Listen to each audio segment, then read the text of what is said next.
Hello students, আজ তোমাদের সামনে একটি নতুন টপিক নিয়ে এসেছি। মাইক্রোসফট ডসের পার্ট 2 থিওরি পর্ব। আমরা আগের ক্লাসে করিয়েছিলাম মাইক্রোসফট ডসের পার্ট 1 এর প্র্যাকটিক্যাল এবং থিওরি ক্লাস। তোমরা যারা আগে দেখোনি তোমরা বুঝতে পারবে না, তার জন্য আমার ডেসক্রিপশনে লিঙ্ক দেওয়া আছে, তোমরা আগের পর্বগুলো দেখে নাও। এখন আমরা শুরু করব মাইক্রোসফট ডসের পার্ট 2 থিওরি পর্ব।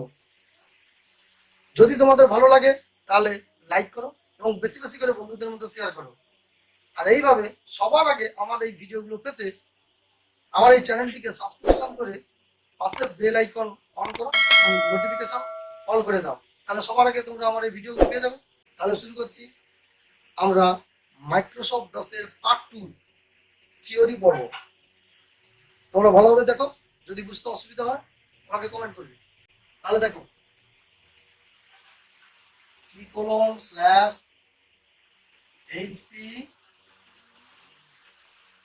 users greater than, তাহলে সি হচ্ছে সিস্টেম ফোল্ডার, এইচপি হচ্ছে ফোল্ডার, আর ইউজার্স ফোল্ডার। তার ফোল্ডারে আরেক নাম কি ছিল? ফোল্ডারে আরেক নাম ছিল ডিরেক্টরি। তাহলে প্রথম কি করবো আমরা? এইচপি আর ইউজার্স কে বের করবো। সিডি ডট ডট এন্টার দিলাম। তাহলে সিডি ডট ডট কমান্ডের কাজ কি না? এগুলো তো ফোল্ডার বা ডিরেক্টরি। তাহলে ডিরেক্টরি থেকে ডিরেক্টরি বের করার জন্য সিডি ডট ডট এন্টার দিলাম।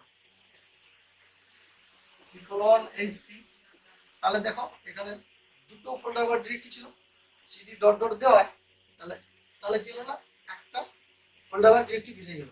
তাহলে আমরা এবার কি করব? আবার সিডি ডট ডট দেব। তাহলে সিডি ডট ডট দেওয়া কি হলো না, c:/greater than হলো। ঠিক আছে, এবার আমরা কি করব না, এমডি টেস্ট দিলাম। এমডি দিলাম, এমডি হচ্ছে মেক ডাইরেক্টরি, মানে নতুন ডাইরেক্টরি তৈরি করার জন্য এমডি কমান্ড ব্যবহার করা হয়। এমডি দিয়ে আমরা লিখলাম নেম, নেম দিলাম। তাহলে এরপরে কি করবো আমরা না, c:/greater আন্ডারে নেমকে আনবো। নেমকে আনতে হলে কি করতে হবে না, c:/greater সিডি দিতে হবে। CD space name enter. CD হচ্ছে চেঞ্জ ডাইরেক্টরি। তাহলে সিডি কমান্ডের কাজ কি না, একটা ফোল্ডার বা ডাইরেক্টরির ভেতর আর একটা ফোল্ডার বা ডাইরেক্টরি ভেতরে প্রবেশ করানো যায়। তাহলে তাহলে এমডি দিয়ে নেম নামক ডাইরেক্টরি লিখলাম। সেম ভাবে একইভাবে সিডি দিয়েও নেম ডাইরেক্টরি লিখলাম। সঙ্গে সঙ্গে সির আন্ডারে নেম ঢুকে গেল। তাহলে সি সিস্টেম ফোল্ডার আর নেম ফোল্ডার বা ডিরেক্টরি। এবারে আমরা কি করবো? প্রথম হচ্ছে ফাইল তৈরি করব। তোমাদের জানতে হবে ফাইল তৈরি করার জন্য কপি কমান্ড ব্যবহার করা হবে। তাহলে তোমরা কি করবে না, কপি পেস্ট, এই ছোট হাতের বি লিখে কেটে দিলে ওটা হচ্ছে পেস্ট চিহ্ন। কপি পেস্ট কন পেস্ট, কন পেস্ট তুমি যে কোনো নাম লিখতে পারো। আমি লিখলাম রাজা ডট টিএক্সটি লিখে এন্টার দিলাম। তাহলে রাজা নামক একটা ফাইল আমি তৈরি করব।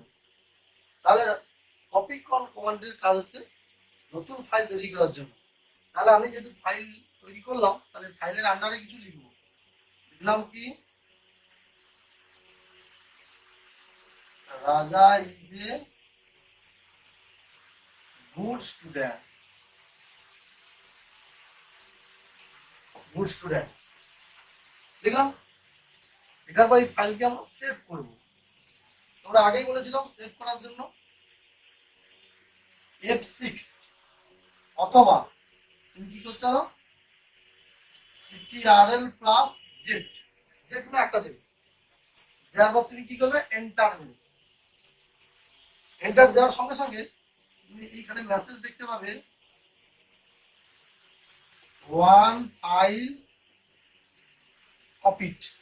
তুমি এই মেসেজটা দেখতে পাবে। তার মানে তোমাকে বুঝতে হবে কপি কন দিয়ে আমি যে ফাইলটা তৈরি করব F6 বা Ctrl+Z দিয়ে সেই ফাইলটা সেভ করব। সেভ করলে মেসেজ দেখাবে 1 ফাইলস কপি। তার মানে তোমাকে বুঝতে হবে একটা ফাইল আমার তৈরি হয়ে গেছে। এরপরে কমান্ড আসবো কি type command, type pace, type type দিয়ে কি দেখা যাবে না সোর্স ফাইল। তোমাদের আগে বলছিলাম ফাইল দু রকমের হয়, একটা হচ্ছে টার্গেট ফাইল, একটা হচ্ছে সোর্স ফাইল। টার্গেট ফাইল হচ্ছে সম্পূর্ণ নতুন ফাইল, তাহলে যে কপি কোন দিলাম, কপি কোন দিয়ে যে ফাইল তৈরি করলাম এটা হচ্ছে নতুন ফাইল। এই যে ফাইলের F6 বা কন্ট্রোল জেড দিয়ে আমরা সেভ করলাম, সেভ হওয়ার পরে ওটা সোর্স ফাইল। সোর্স মানে পুরনো ফাইল। তাহলে আমার টাইপ দিয়ে কাকে দেবো না, টাইপ দিয়ে আমরা সোর্স ফাইলকে দেখবো। সোর্স ফাইল বলতে কোনটা, এই রাজা। তাহলে রাজা ডট টিএক্সটি লিখে এন্টার দিলাম, দিলাম। দেওয়ার সঙ্গে সঙ্গে কি হলো, যা এন্টার দিলাম আমরা কি দেখতে পাবো, রাজা ইজ এ গুড স্টুডেন্ট। এই তাহলে টাইপ দিয়ে আমরা ফাইল দেখতে পেলাম। তাহলে আমরা কপি কম দিয়ে একটা ফাইল তৈরি করলাম, তারপরে আমরা কি করবো, F6 দিয়ে ফাইলটা সেভ করলাম, টাইপ দিয়ে ওই ফাইলটা দেখলাম।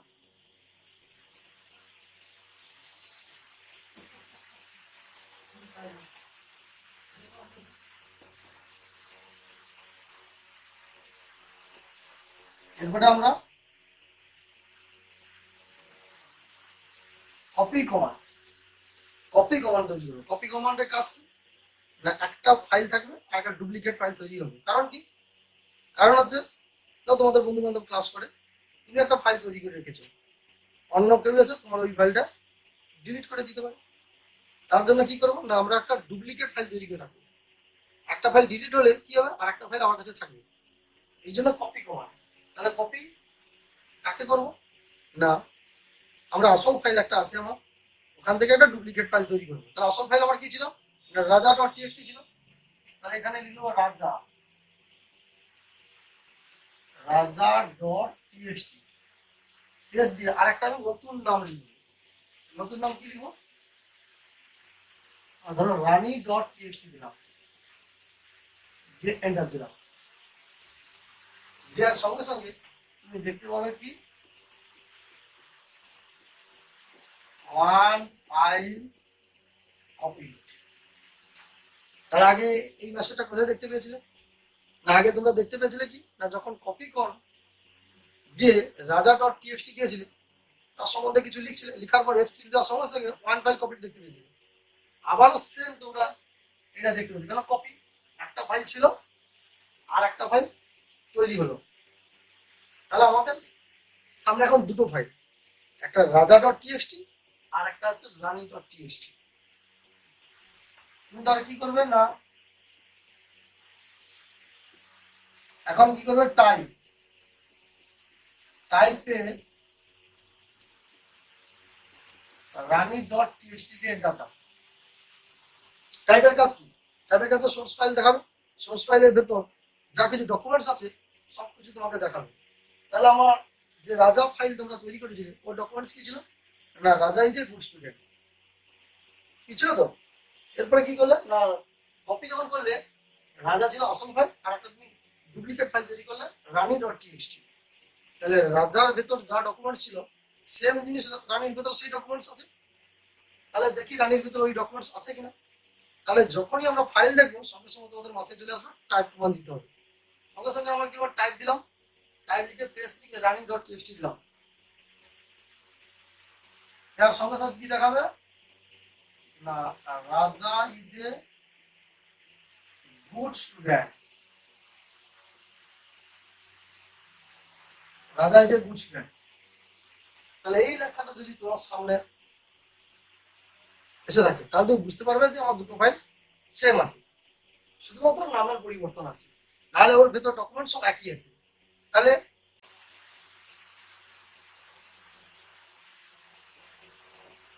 রাজা ডট টিএক্সটি আর রানী ডট টিএক্সটি, তাহলে এখন আমাদের দুটো ফাইল আছে, দুটোই হচ্ছে সোর্স ফাইল, দুটোই সোর্স ফাইল।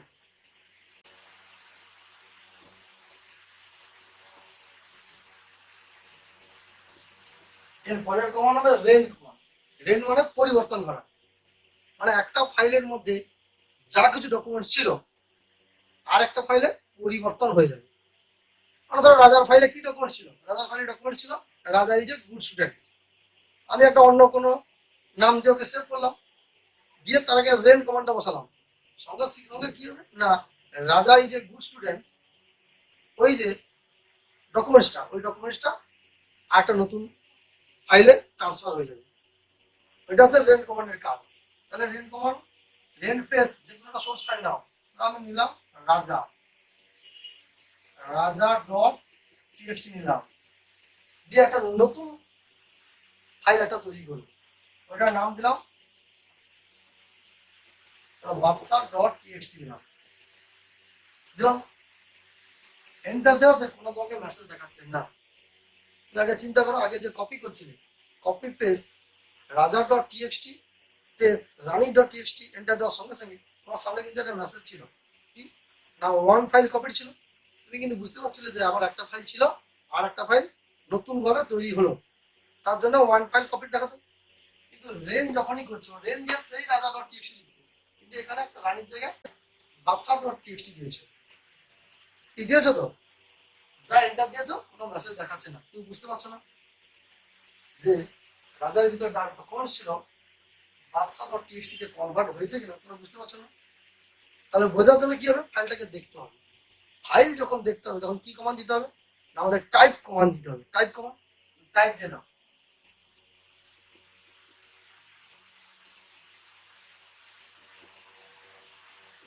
টাইপ এস বাদশা ডট টিএক্সটি এন্টার দাও, দিলে কি দেখায় দেখো,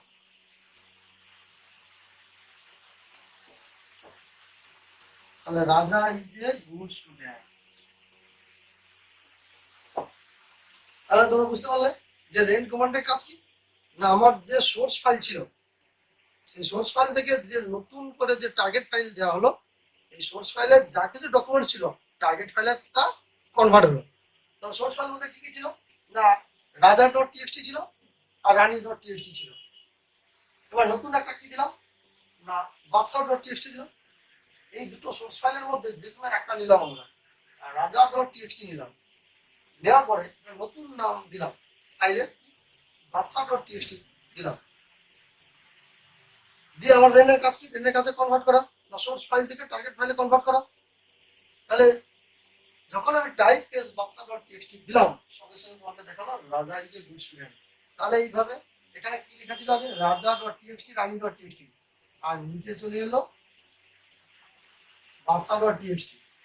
তাহলে তোমরা দেখতে পাচ্ছ তিনটে ফাইল, রাজা ডট টিএক্সটি, রানী ডট টিএক্সটি আর বাদশা ডট টিএক্সটি, কি দেখতে পাচ্ছ তো। তাহলে এর মধ্যে কি ছিল না, প্রথমেই ছিল রাজা সোর্স ফাইল, রানী সোর্স ফাইল, আর এখন বাদশা ডট টিএক্সটি দেওয়ার সঙ্গে সঙ্গে রাজা ইজ এ গুড স্টুডেন্ট, এটা আমরা ডকুমেন্টস দেখতে পাচ্ছি, এটাও সোর্স ফাইল। তাহলে তোমাদের সামনে একটাই প্রশ্ন থাকছে, এই তিনটের মধ্যে কোনটা সোর্স আর কোনটা টার্গেট ফাইল। তাহলে আরেকবার মনে করে দিই, ফাইল দু রকম, একটা হচ্ছে সোর্স ফাইল, একটা টার্গেট ফাইল। টার্গেট ফাইল হচ্ছে সম্পূর্ণ নতুন, ওই টার্গেট ফাইলে যখন কোনো ডকুমেন্টস লিখে সেভ করবো, সেভ বলতে F6 অথবা কন্ট্রোল জেড দিয়ে আমরা সেভ করবো, তখন ওটা সোর্স ফাইল হবে। তাহলে আগে পর্যন্ত ছিল রাজা ডট টিএক্সটি সোর্স ফাইল, রানী ডট টিএক্সটি সোর্স ফাইল, আর এখন আমি টাইপ দিয়ে যখন বাদশা ডট টিএক্সটি দেখতে পাচ্ছি ডকুমেন্ট, তাহলে এটাও সোর্স ফাইল। তাহলে এখন তোমাদের সামনে তিনটের মধ্যে রাজাটা হচ্ছে টার্গেট ফাইল। বুঝবো কি করে না, এই রাজা থেকে কনভার্ট হয়ে বাদশা ডট টিএক্সটি তে চলে এসেছে। মানে রাজার মধ্যে কি ডকুমেন্ট ছিল না, রাজা যে গুড স্টুডেন্টস, এই ডকুমেন্টসটা বাদশা ডট টিএক্সটি তে কনভার্ট হয়ে চলে এসেছে। তাহলে আমরা দেখে নিই,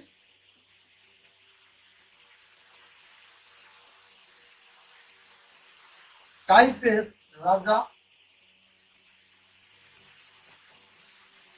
টাইপ এস রাজা ডট টিএক্সটি দিলাম, যার সঙ্গে সঙ্গে কি হবে, this file cannot be specified, মানে এই নামে নির্দিষ্ট কোনো ফাইল নেই, তাই তো।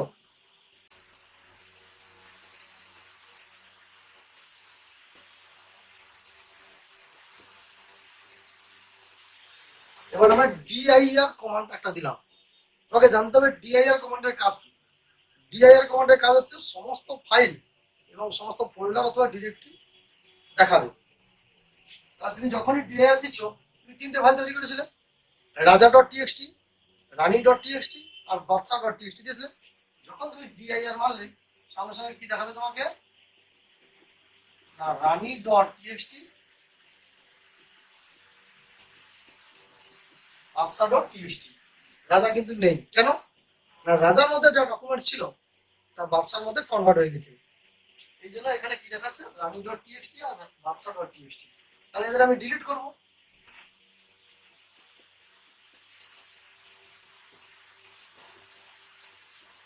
ডেল পেস ডিলিট করতে হলে ডেল কমান্ড ইউজ করতে হবে।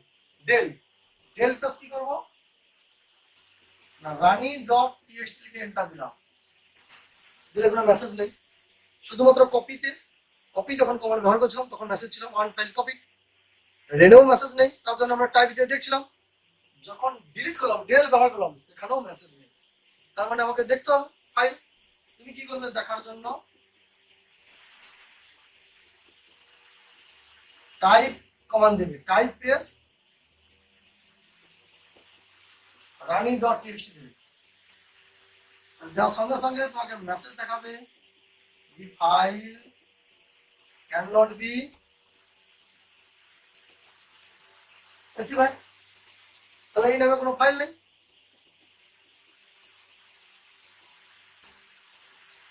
আর একটা ফাইল আছে তোমার সামনে কি বাদশা ডট টিএক্সটি, তাহলে ডেল পেজ বাদশা ডট টিএক্সটি দিলাম, এখানেও কোনো মেসেজ নেই। তাহলে আমাকে আবার কি করতে হবে টাইপ দিয়ে দেখতে হবে।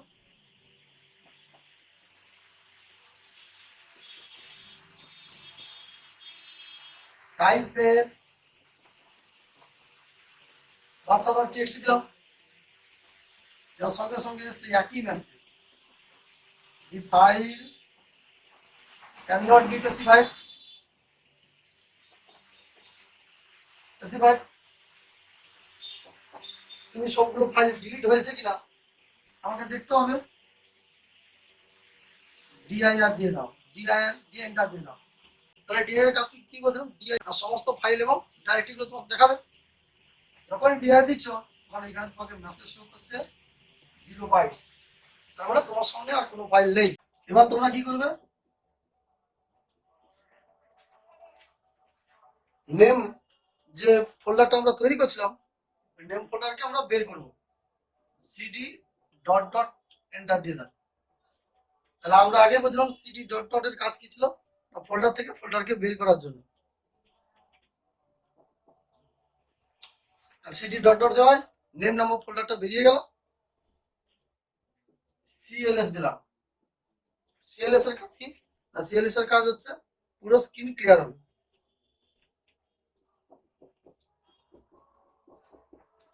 এবার আমরা এক্সিট দিলাম। এক্সিট কমান্ডের কাজ কি, এক্সিট কমান্ডের কাজ হচ্ছে পুরো ডস সফটওয়্যার থেকে বেরিয়ে যাব। আমরা আজকে দেখলাম মাইক্রোসফট ডসের পার্ট 2 থিওরি ক্লাস। এর পরের ক্লাসে আমরা দেখব মাইক্রোসফট ডসের পার্ট 2 প্র্যাকটিক্যাল ক্লাস। যদি আজকের ক্লাসটা তোমাদের ভালো লাগে তাহলে আমাকে লাইক করো এবং বন্ধুদের মধ্যে বেশি বেশি করে শেয়ার করো। আর পরের ভিডিওগুলো সবার আগে পেতে আমার এই চ্যানেলটিকে সাবস্ক্রিপশন করো এবং পাশে যে বেল আইকন আছে ওখানে অন করে নোটিফিকেশন অল করো। তাহলে দেখা হচ্ছে পরের ক্লাসে।